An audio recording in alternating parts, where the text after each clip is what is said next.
آج میں آپ کو بتا رہا ہوں اتنا آسانی سے حماس نے تو کہہ دیا. ٹھیک ہے, اتنا آسان نہیں ہے. جلال صاحب ہمارے ساتھ ہی رہے گا. شاہد کیانی صاحب ہمارے ساتھ موجود ہیں. کیانی صاحب, حماس کی بات کی جا رہی ہے تو حماس کی قیادت جو ہے وہ شرم الشیخ میں مذاکرات کے لیے پہنچ چکی ہے. کیا واقعی آپ سمجھتے ہیں کہ اب غزہ کی عوام کے لیے کوئی امن مذاکرات ممکن ہو سکیں گے؟ کیونکہ امریکی صدر کی ہم بات کریں گے, ڈونلڈ ٹرمپ کی, تو ان کی جانب سے بھی کہا جا رہا ہے کہ امید ہے آج معاملات طے پا جائیں گے. بات یہ ہے کہ سب آپ کو نا تھوڑا سا ریئلسٹ ہونا پڑے گا. ہم نا تھوڑے خوابوں میں رہ رہے ہیں. ریئلسٹ ہونا پڑے گا کہ کس نے ڈیسیجن لینی ہے. ڈیسیجن لینی ہے امریکہ نے, سمجھو. اور اس وقت میں تھوڑا سا آپ کو ایک بات بتا دوں کہ 10 تاریخ کو نوبیل پیس پرائز کی اناؤنسمنٹ ہونی ہے. صدر ٹرمپ کا میری اوپینین یہ ہے کہ اس کی طرف نظر ہے ان کی. اب کیا ہوگا کہ کیا یہ ان کی امید تو مجھے ہے کہ سب سے پہلی چیز یاد رکھیں, غزہ کے جو لوگ ہیں وہ چاہتے ہیں کہ جنگ بند ہو. نہ ان کو یہ اس پہ ہے کہ جی فلسطین کو ریکگنائز کر دیں, کھانا آ جائے. کھانا تو وہ کھاتے ہیں جنہوں نے زندہ رہنا ہے. تو سب سے امپورٹنٹ چیز اس وقت یہ ہے کہ, اور ابھی بھی آپ دیکھیں یہ جو سلیکٹڈ جو گئے تھے ہیڈ آف اسٹیٹ تو ملے تھے پریزیڈنٹ ٹرمپ کو, آپ یاد ہوگا نیو یارک میں, جی وہ کس نے اگری کیا تھا. اصل چیز جو ہماری پرائم منسٹر نے بھی کہا تھا کہ جی جنگ بند کریں, جنگ بند ہوگی, لوگ زندہ رہیں گے تو پھر تو کوئی بات بنے گی. اب یہاں پر یہ ہے کہ حماس کو اور ان کو بھی لایا گیا ہے. حماس نے تو مان لی ہے کہ جی وہ جنگ بند کرنے کے لیے وہ تیار ہیں.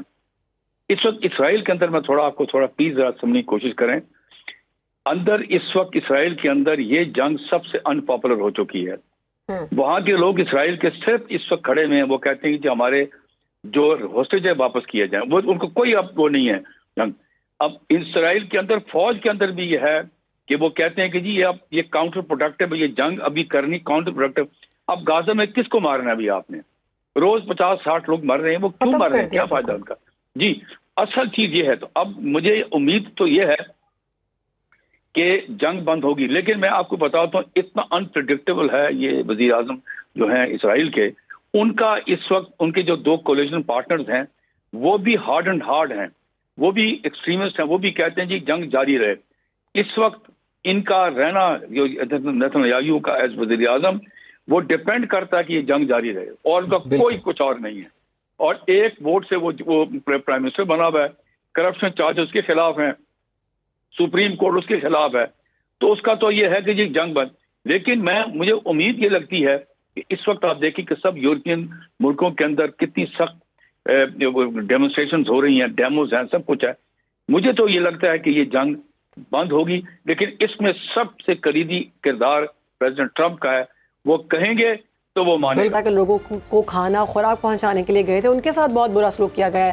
ان کے جسموں کے ساتھ زبردستی اسرائیل کے جھنڈے کو لپیٹ لیا گیا ہے, اور اس کے ساتھ ساتھ ان کے ساتھ بڑا ناروا سلوک کیا گیا ہے. تو ایسی صورت میں آپ سمجھتے ہیں قیدیوں کے تبادلے ہو سکیں گے؟ دیکھیے تبادلہ, جو قیدیوں کا تبادلہ یہ اتنا کوئی بڑا مشکل ایشو نہیں ہے, اصل ایشو نہیں ہے. قیدیوں کا تبادلہ میں اتفاق ہو سکتا ہے دونوں فریقین کے مابین, حماس اور اسرائیل کے. یہ اتنا بڑا مشکل نہیں ہے. ہو سکتا تھوڑا فگرز پہ اور ناموں پہ تھوڑا نہ اتفاق ہو, پھر اس کو کور کیا جائے گا. اصل جو اچھا دوسری بات جو آپ نے فرمایا نا کہ جو لوگ وہاں پر گئے جو جن کے اندر سیر فہرست ہمارے محترم جناب سینیٹر مشتاق صاحب, جی آپ لوگوں نے تو خیر ان کا نام سینیٹر مشتاق صاحب ہے, ہم نے تو ان کا نام رکھا غزہ کا سفیر, اور غزہ کے بچوں کا, یتیم بچوں کا رحم دل باب ہے. میں نے تو یہ نام اور میری عوام نے بھی یہ نام دیا کیونکہ انہوں نے جو کام کیا ہے میرے خیال میں بڑی ضرورت مندانہ کا کام تھا. تو ہاں, تو ہم ان کے لیے دعا گو ہے کہ اللہ رب العزت ان کو نجات فرمائی, نجات دے رب العالمین. دیکھیے میں 2 باتیں کروں گا. اول تو یہ جو اس قافلے کے بارے میں یہ کوئی بڑی بات نہیں ہے, یہ ہماری نظر میں یہ کچھ سرپرائز نہیں ہے. ہمیں بتاتا کہ اسرائیل ایک دن یہ کرے گے, یہ اس قافلہ کے ساتھ کریں گے. یہ تو ہم وی آر ناٹ سرپرائز, یعنی یہ ہونا ہی ہے کیونکہ یہ ایک دہشت گرد ریاست ہے, نہ مسلمان کو نہ غیر مسلم کو, یہ تو ہے ہی انسانیت کا دشمن ہے. تو انہوں نے جو کیا ہے یہ تو اٹ واز ایکسپیکٹڈ ہے. اچھا دیکھیے اس وقت جو مذاکرات چل رہا ہے نا قاہرہ کے اندر ہے, اس میں جو مسئلے ہیں دوسرا تیسرا چوتھا پوائنٹس جو آ رہی ہے نا, اس میں مسئلے ہوں گے, اس میں نہ اتفاق یہ ہو سکتا. اور سب سے بڑی بات اس وقت یہ ہے, ایک طرف سے مذاکرات, ایک طرف سے قتل عام چل رہا ہے. یعنی ابھی جب میں آپ سے بات کر رہا ہوں اور ابھی مذاکرات بھی کائرو کے اندر چل رہی ہے. ابھی بھی لگاتار حملے غزہ کے اوپر ہے, غزہ کی قتل عام بھی بچے وہاں پہ چل رہی ہے. تو اسرائیل یہ بھی نہیں ہے کہ چلے کم سے کم آپ کو قیدی چاہیے نا, جو حماس کے پاس آپ کی ارغمالی ہے, تو آپ ماحول بنائے نا. اس وقت حماس آپ کو یہ جو حماس کے پاس ارغمالی ہے, ان کو تلاش کرنے کے لیے ماحول چاہیے. یا بمباری کی ضد میں اور حملوں کی ضد میں وہ تلاش کیسا کریں گے؟ اچھا یہ بات آپ کی ٹھیک ہے جلال بھائی, آپ کی بات بالکل درست ہے. ایک طرف مذاکرات چل رہے ہیں اور وہ کہہ رہے ہیں کہ بہت جلدی کسی ایک نقطے پر اتفاق ہو سکتا ہے, دوسری جانب بمباری بھی ہو رہی ہے. معزز مہمان نے ایک جملہ کہا تھا جو ابھی محترم نے, ایک غزہ کے عوام کو چاہیے سیز فائر. بڑی اچھی بات کی ہے, بہت ہی اچھی بات کی ہے. واقعی میں اس وقت غزہ کے عوام جو ہے نا صرف ایک چیز چاہتے ہیں, وہ یہ ہے کہ جو ہمارے اوپر موت مسلط 2 سال سے ہمارے اوپر مسلط کیا گیا ہے یہ رک جائے. اور بدقسمتی سے اس 20 نکات کے اندر کوئی ٹائم فریم نہیں ہے جنگ بندی کا, کوئی مقررہ وقت نہیں ہے. ٹرمپ نے اسرائیل کو ہدایت کی ہے کہ ابھی فی الحال ہم نہ روک دے, اس کے باوجود بھی جب اس کے باوجود حملے چل رہے ہیں. تو یہ میرے خیال میں وہی آپ کے جو مہمان فرما رہے تھے, بہترین بات انہوں نے کی. غزہ کا عوام کو چاہیے زندگی, اس وقت امن چاہیے, کھانا پینا خوراک ان کو چاہیے. جی ٹھیک ہے جلال صاحب, آپ نے اچھا کوئکلی اگر میں آپ سے پوچھ پاؤں, دیکھیں جنگ بندی ہو جائے تو کیا یہ کافی ہے؟ جو 60,000 سے زائد لوگ جو ہیں وہاں شہید ہو گئے, ان کا بدلہ کوئی نہیں لے گا, ان کا حساب کتاب کوئی نہیں ہوگا؟ دیکھیں دیکھا جائے ہم تو ایک عمران بھائی, یہ جیسے کہتے ہیں نا اردو میں اندھیر نگری ہے, اس دنیا میں انصاف ہے کدھر ہے؟ اگر انصاف ہوتا, اول تو آپ نے فرمایا کہ 60,000 نہیں ہے, 1 لاکھ کے قریب ہے. ابھی جو فگرز میڈیا میں بتایا جا رہا ہے کہ جناب 64,370 شہادت ہوئی غزہ کے اندر. چلی جی یہ وہی لاشیں جو موصول ہوئی ہے, ان لاشوں جو ابھی لاش ملبہ کے نیچے, ان کا تعداد بھی ابھی گنتی میں نہیں ہے. وہ لاشیں جن کو جانوروں نے بے معاف بلی اور کتیا کھا کر لے گئے, ان کی بھی گنتی نہیں ہے سر. اس لیے میری بچوں میں سے, میری قوم میں سے لاکھ سے زیادہ شہادت ہوئی ہے. ٹھیک ہے, آپ نے جو فرمایا ہے کہ اس کا بدلہ, سر یہ اندھیر نگری ہے, کہاں ہے قانون نہیں ہے دنیا میں. اگر کوئی قانون ہوتا نا سر, تو آج یہ ناجائز ریاست کا دہشت گرد وزیر اعظم نتنیاہو آج وہ جیل میں ہوتا. اور ان کے ساتھ جو چیف, ان کا جو آرمی کی جتنی بھی سینئر آفیسرز اور بالکل جلال صاحب آپ نے بالکل ٹھیک کہا کہ نیتنیاہو کی جگہ جو ہے وہ جیل میں ہی ہے, اور جنگ اسے سوٹ کرتی ہے. جی جس وقت جنگ ختم ہوگی اس پر اتنے کیسز ہیں, اس کی حکومت گر جائے گی اور اسے خود کو بھی گرفتار کر لیا جائے گا. بہت شکریہ آپ کا جلال الفرار صاحب ہمارے ساتھ موجود تھے. شاہد کیانی صاحب آپ نے بھی وقت دیا, آپ کا بہت بہت شکریہ, اور ہم امید کرتے ہیں کہ جلد از جلد جو جنگ بندی ہو سکے. آگے بڑھتے ہیں جی ناظرین.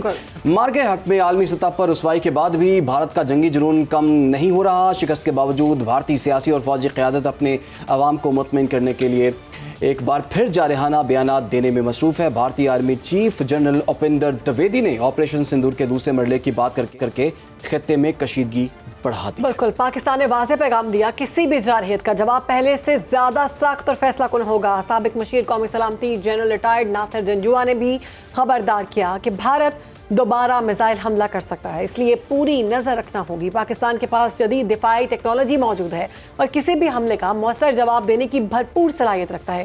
جبکہ وزیر دفاع خواجہ آصف کہتے ہیں بھارت کی طرف سے کسی ایڈونچر کو نظر انداز نہیں کیا جا سکتا. اگر بھارت نے کوئی غلط قدم اٹھایا تو نقصان اسے ہی ہوگا. آپ کو بتائیں وفاقی وزیر احسن اقبال کہتے ہیں کہ بھارت حسد اور بوکھلاہٹ میں جل رہا ہے. مارکہ حق کے بعد دنیا میں پاکستان کا قد بڑھا ہے. اب بھارت کو مکمل یقین ہو جانا چاہیے کہ پاکستان پر کسی بھی جارحانہ اقدام کا جواب پہلے سے کئی گنا زیادہ تباہ کن ہوگا. حکومتی ایوانوں میں ہلچل ہے. سیاسی دراڑیں جو بند کمروں تک محدود تھی باہر آ گئی ہیں. مسلم لیگ نون اور پیپلز پارٹی میں اختلافات کھل کر سامنے آ گئے ہیں. آج ایک دوسرے کے سامنے ہم دیکھ رہے ہیں کہ سفارہ نظر آ رہے ہیں. بالکل جی, ایک دوسرے کے بالکل سامنے ہیں. وزیر اطلاعات عظمت بخاری نے آج پریس کانفرنس کی, انہوں نے کہا کہ سندھ حکومت کو نئی پیشکش بھی کی ہے. ان کا کہنا تھا کہ آئیں آپ کو پنجاب دکھاتی ہوں اور آپ مجھے اندرون سندھ لے چلیں. ہر بات پر آپ مرسوں کرتے ہیں, ہم بھی کہہ رہے ہیں کہ مرسوں پانی نہ ڈیسوں. انہوں نے مزید کیا کہا یہ دیکھ لیتے ہیں. بالکل میں نے جو ان کے مناظرے کا، اور میں چاہتی ہوں کہ آئیے ایک پروڈکٹیو گفتگو کرتے ہیں بیٹھ کے. آپ اپنے 17 سال کے 17 صرف پروجیکٹس بتا دیجئے. سندھ میں بیٹھ کے سندھ کی بات کرو نہیں، یا کہہ دو کہ آپ کے پاس سندھ کی بات کرنے کے لیے کچھ نہیں ہے. مرسوں یہ نہ کرسوں، مرسوں وہ نہ کرسوں. جاب لاوارث تو نہیں ہے. آپ اس کی بات کریں تو وہ صوبائیت نہیں ہے، لیکن چیف منسٹر اگر اپنے پنجاب کے حق کی بات کرے تو وہ صوبائیت ہے. آصبہ بخاری کی گفتگو آپ نے سنی. آگے بڑھیں، آپ کو بتائیں گے یہ کشیدگی دراصل اس وقت بڑھی جب سندھ کے وزیر اطلاعات شرجیل انعام میمن نے پنجاب حکومت پر سنگین الزامات عائد کیے کہ پنجاب میں نون لیگ پیپلز پارٹی کی آڑ میں وزیر اعظم کو نشانہ بنا رہی ہے. ایسا ماحول بنایا جا رہا ہے کہ پیپلز پارٹی وفاق سے ناراض ہو جائے. انہوں نے مزید کیا کہا، آئیے دیکھ لیتے ہیں.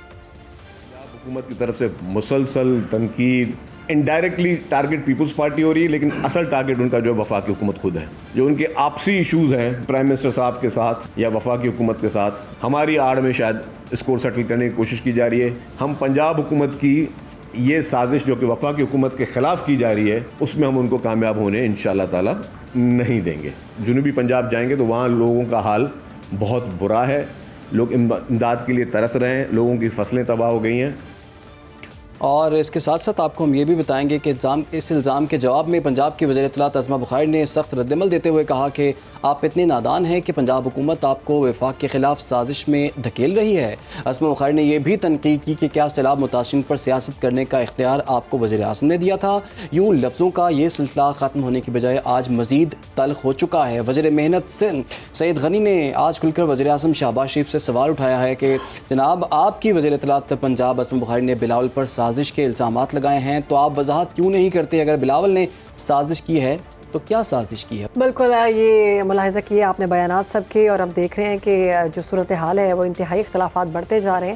ابھی سے کچھ دیر پہلے سینٹ میں بھی ہم نے دیکھا کہ پیپلز پارٹی کی جانب سے واک آؤٹ کیا گیا. قومی اسمبلی میں راجہ پرویز اشرف نے اظہار خیال کرتے ہوئے کہا کہ ہم صرف پاکستان کا سوچتے ہیں، پاکستان کی بات کرتے ہیں، اور اس پر عدم اعتماد کی بھی بات کی گئی. اسی پر بات کریں گے. ہمارے ساتھ موجود ہیں سلمان عابد صاحب، سینئر تجزیہ کار ہیں. سلمان صاحب بہت شکریہ پروگرام میں وقت دینے کے لیے. ہم دیکھ رہے ہیں کہ پیپلز پارٹی اور نون لیگ کے درمیان جو اختلافات ہیں وہ اب کھل کر سامنے آ چکے ہیں. اب واک آؤٹ کیا جا رہا ہے، پچھلے 3-4 دنوں سے یہ جاری تھا اور اب تو کھل کر سامنے چیزیں آ رہی ہیں. کیا سمجھتے ہیں مزید معاملات خراب ہو سکتے ہیں اس طرح؟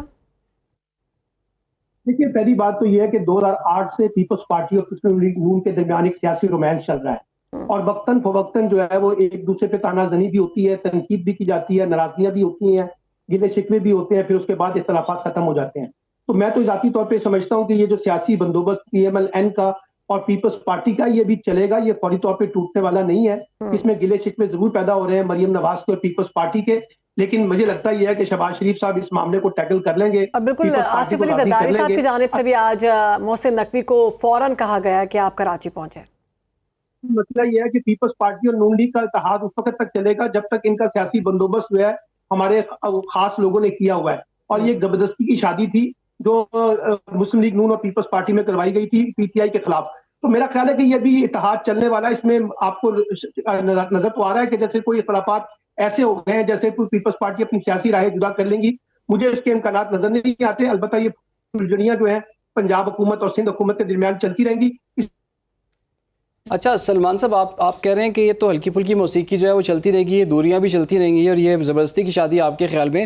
لیکن آج اسد قیصر نے اسمبلی کے فلور پر بڑی اہم بات کر دی ہے. شہربانو انہوں نے کہا ہے کہ اگر پیپلز پارٹی ان سے خوش نہیں ہے، ٹھیک ہے، عدم اعتماد لیں، ہم ان کا ساتھ دیں گے. تو اس کے چانسز کتنے لگتے ہیں آپ کو؟ میرا نہیں خیال کوئی عدم اعتماد پیش کی جائے گی، اور میں پہلے بھی کہہ رہا ہوں کہ یہ معاملات آگے بڑھیں گے، اختلافات بھی ختم ہوں گے اور معاملہ ہم و تفہیم سے حل ہوگا. عدم اعتماد کی اگر تحریک کی بات آئے گی تو پھر اس کا مطلب ہے یہ پورا سیاسی بندوبست جو وقت سیاسی حکومت بنی ہوئی ہے وفاق کے اندر، یہ چل نہیں سکے گی نا، کیونکہ پیپلز پارٹی کی حکومت کے بغیر تو پھر اجتماعات کو اس حکومت کو کرنا بڑا مشکل ہو جائے گا. تو میں نہیں سمجھ رہا کہ عدم اعتماد کا کوئی مسئلہ ہے. اگر عدم اعتماد آتی ہے تو پھر یہ پوری حکومت جو ہے اس کا بندوبست کرنا پڑے گا، یہ گھٹ جائے گی. اچھا تو سلمان صاحب پھر یہ کیوں باز نہیں آ رہے؟ ایک پریس کانفرنس ہوتی ہے، اس کے جواب میں دوسری پریس کانفرنس ہوتی ہے، پھر اسمبلی میں بھی ہم نے دیکھ لیا، سینٹ سے آج واک آؤٹ کر لیا، قومی اسمبلی سے کر لیا. تو یہ سلسلہ رکے گا کہاں کے؟ اور ابھی کس کی گنجائش ہے؟ کون بیچ میں قدم رکھے گا؟ وزیر اعظم صاحب سنبھال لیں گے یہ معاملہ؟ نہیں، وزیر اعظم سنبھال سکتے ہیں. جب وزیر اعظم میں اور آصف علی زرداری میں 1-to-1 ملاقات ہوگی تو پھر سیز فائر بھی ہو سکتا ہے. ابھی آپ نے دیکھا کہ محسن نقوی صاحب کی اور آصف علی زرداری کی ٹیلی فونک گفتگو ہوئی ہے. اس کا دوسرا مرحلہ جو ہے وہ آپ دیکھیں گے کہ وزیر اعظم شہباز شریف اور آصف علی زرداری کے درمیان 1-to-1 ملاقات میں ہو سکتا ہے اور یہ سیز فائر ہوگا. اگر یہ سیز فائر نہیں ہو سکے گا